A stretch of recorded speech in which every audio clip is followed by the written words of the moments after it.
Good evening, I'm Sapsanamma. Let's begin with the headlines of the hour. Lawmakers share their concerns regarding language use against women inside the parliament. Also urge everyone to grow aware about hate speech against women. Prime Minister Pushpa Kamal Dahal says it was positive that large infrastructure projects were being constructed. Says a dialogue has been held with India regarding selling power to India and Bangladesh. Russian President Vladimir Putin calls the plans by Western countries to provide Ukraine with loans using interest from Russian assets frozen abroad theft. Warns it would not go unpunished. And fans to descend upon the Alliance Arena in Munich for tonight's eagerly awaited Euro 2024 curtain raiser as host Germany commenced the latest continental gathering against Scotland. Speaker of the House of Representatives, Devraj Ghimire, has drawn the government attention to address all issues raised at the Parliament. Speaker Ghimire drew the government attention to furnish answers to the questions raised by the lawmakers. The Speaker drew the government attention as the lawmakers have been raising several questions regarding Prime Minister Pushpa Kamal Dahal's recent India visit and the government preparations to combat monsoon-induced disasters. Prior to this, Nepali Congress Chief Whip Ramesh Lekhak had shared his concern regarding no information to the Parliament regarding Premier Dahal's India visit. Saying an answer was not furnished to the Parliament even after 5 days of returning Nepal, Lekhak had demanded a ruling. Premier Dahal had left for India on 9th of June to attend the oath-taking ceremony of Indian Prime Minister Narendra Modi and had returned a day later. Lekhak also demanded answers from the Prime Minister regarding the allegations made by Deputy Prime Minister and Minister for Home Affairs Ravi Lamichhane against the members of the House of Representatives. Parliamentarians have shared their concerns regarding the language used against women inside the Parliament. They have also urged everyone to grow aware about hate speech against women. After lawmakers Rajendra Kumar Kesi and Yogendra Mandal made derogatory comments against women during Wednesday's meeting of the Parliament, other lawmakers expressed concerns at today's session. सदनमा अश्लील अशिष्ट अमर्यादित शब्द यहाँ कसैले राख्न पाइन्न तर अस्ति जेठ 30 गते यही सदनमा एकजना पुरुष सांसदले जबरजस्ती करानीको घटनालाई प्रशय दिने गरी बडो सगौरवका साथ मैले बोलेको कुराले सडकमा आन्दोलन भए मलाई केही फरक पर्दैन भनेर जसरी चाहिँ एउटा महिलालाई विभिन्न लालछना दोष लगाउने हिसाबले असभ्य र असंसदीय हिसाबले चाहिँ जुन अभिव्यक्ति दिनुभएको छ म त्यसको यो सिङ्गो सदनकै तर्फबाट म गम्भीर आपत्ति प्रकट गर्न चाहन्छु र उहाँलाई चाहिँ उहाँले जसरी त्यो शब्द बोल्नु भएको छ त्यसले उहाँले सार्वजनिक यही सदनबाट माफी माग्नको निम्ति म हार्दिक अपिल गर्न चाहन्छु। सांसदहरू जनताका प्रतिनिधि हुन्, उनीहरू सार्वजनिक व्यक्तित्वहरू पनि हुन्। सार्वजनिक व्यक्तित्व भएको हैसियतले सांसदहरूको आचरण सदाचारयुक्त हुनु आवश्यक छ।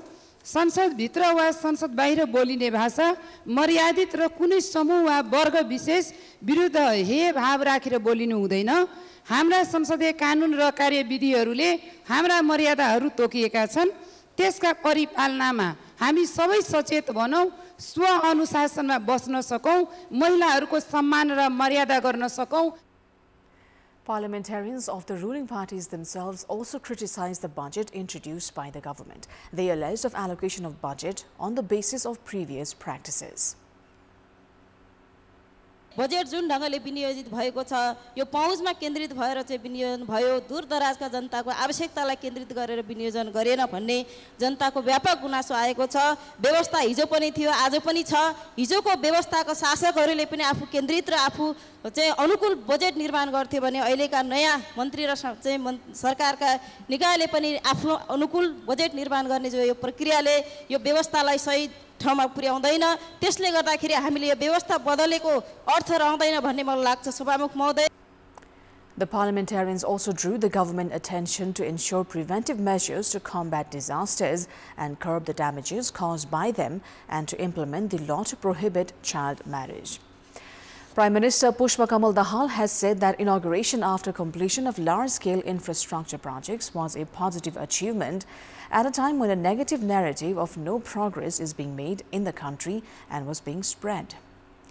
Inaugurating the substation of the third largest electricity transmission line of 400 kilovolt capacity at Hetona 11, Thana Bharyang, Prime Minister Dahal said that the nation had embarked on the journey of prosperity in the energy sector. He also claimed that the 3 large substations served as the backbone to supply electricity produced from the rivers to the national transmission line and for bilateral power trade between Nepal and India. He also said that he had held dialogue at the prime ministerial level for selling power produced in Nepal to India and Bangladesh and to address the issues related to border security during his recent India visit. बंगलादेशसँग भारतसँग पनि विद्युतसँग सम्बन्धित हिजो भएका सहमति कार्यान्वयनको बारेमा छलफल भएको छ। मैले बंगलादेशका प्रधानमन्त्रीसँग कुरा गरेको लगत्तै पछि अब बंगलादेशसँग 40 मेगावाट भारतको बाटो हुँदै जाने कुराको प्रक्रिया अगाडि बढी नै सकेको छ र मैले भारतीय प्रधानमन्त्रीसँग पञ्चेश्वर लगायत अन्य जलविद्युत आयोजनासँग सम्बन्धित कयौं महत्त्वपूर्ण छलफल गरेको छु। Reminding that the nation was ensured no more problems of load shedding by the past government led by himself, Premier Dahal claimed that 95% of the population had access to electricity from the national transmission grid. He went on to add that the government was working with the objective of electrifying the entire nation within the next year and a half. 4 people from the same household were killed and 2 others injured in a landslide in Taplejung's Kejenim of Phaktanglung Rural Municipality 2. According to Deputy Superintendent of Police Ravi Rawal at the District Police Office Taplejung, those who were killed in fact in the landslide are Phaktanglung Rural Municipality Deputy Chair Rabin Samra's father, stepmother and their 2 children. The deceased have been identified as 70-year-old Ram Bahadur Samra, his wife 48-year-old Jasmaya Limbu and their twin daughters Ganga and Jamuna. They were buried by the landslide at night while they were asleep. DSP Raul informed that a police team from Singwa Police Post, a team of Nepal Army personnel deployed at Mitlung Hydropower Project and local residents retrieved the bodies from the debris. According to the Nepal Red Cross Society Taplejung, 40-year-old Yugen Samra and his 3-year-old daughter were injured in a landslide near Kejenim Secondary School.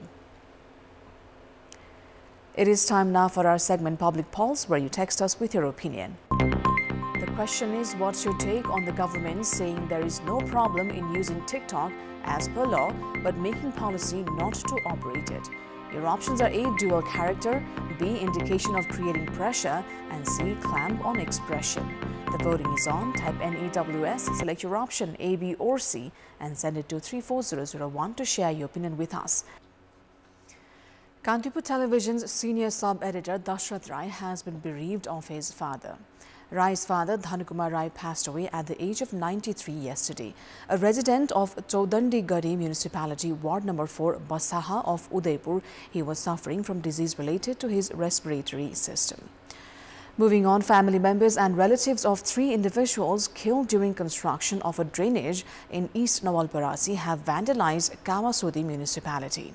The family members and relatives resorted to vandalism, alleging the municipality of not paying required attention towards the safety of workers and failing to provide required compensations. 3 female workers had died after being buried by debris during the construction of an outlet for the drainage system. Police had resorted to baton charge to contain the crowd. According to spokesperson of Kawasudi Municipality, Dorman Giri, dialogue is underway between the family members of those deceased and the representatives of the municipality. The 21st conference of the International Development Association under the World Bank is to be held in Nepal. The IDA 21 is set to be held in Nepal with the objective of deciding on soft loans and aid from donor agencies for least developed countries from 2022 to 25. According to the World Bank, the conference is to support Nepal's economic development. IDA has been providing soft loans to uplift the living standards of around 1.5 billion citizens of 75 countries, including Nepal. Nepal is a very important member of the World Bank, and it is only appropriate that Nepal be a host, given the strength and the scope and the breadth of our relationship over the years. Nepal's economy has faced challenges including armed conflict, devastating earthquake and global pandemic coronavirus. Nepal's GDP has increased by 4.9% in the last decade. According to World Bank, poverty is increasing in Nepal, which has been partnering with IDA since 1969. High-ranking officials of the World Bank are to attend the conference, which will be held in Kathmandu from 18th of June to 21st. Meanwhile, more than 300 participants from 60 partner nations and 90 other countries are expected to participate. The previous edition of the conference was held in Japan in 2022. Universal College and Phoenix College of Management have jointly held discussions on the business environment in Nepal. Participants at the discussion identified the need for improvement in the political, economic, legal and technological aspects to facilitate the business environment of the country. Addressing the program, University Grant Commission UGC Chair Devraj Adhikari said that the government had failed to increase investment for science and innovation. Problems faced by the private sector of the country were discussed at the program, which was attended by more than 200 students. Nepali movie Bato, Road to Death has been released today. Mithila Sharma, Sulakshan Bharati, Raksha Thapa, Utpal Jha and Pashupati Rai, among other actors, feature in the movie, which was made in 4 languages, Nepali, Tamil, Telugu and Hindi. It was written, edited and directed by Madan Thapa. And moving on to international update.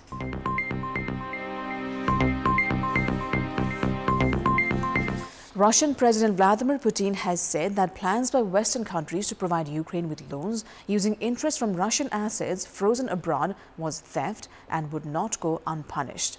Putin, speaking at a meeting with foreign ministry officials, said the way the West had treated Moscow showed that any country could fall victim to a similar Western asset freeze.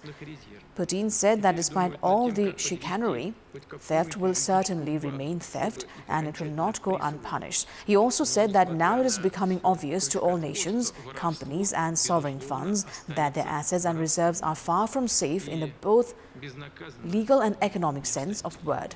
Putin was speaking a day after the leaders of the group of 7 major democracies agreed on an outline deal to provide $50 billion of loans for Ukraine using interest from Russian sovereign assets frozen after Moscow sent tens of thousands of troops into Ukraine in 2022 in what it called a special military operation. U.S. journalist Ivan Zherskovich will go on trial in Russia on espionage charges. The Wall Street Journal reporter has been accused of collecting secret information from a Russian tank factory on behalf of the CIA.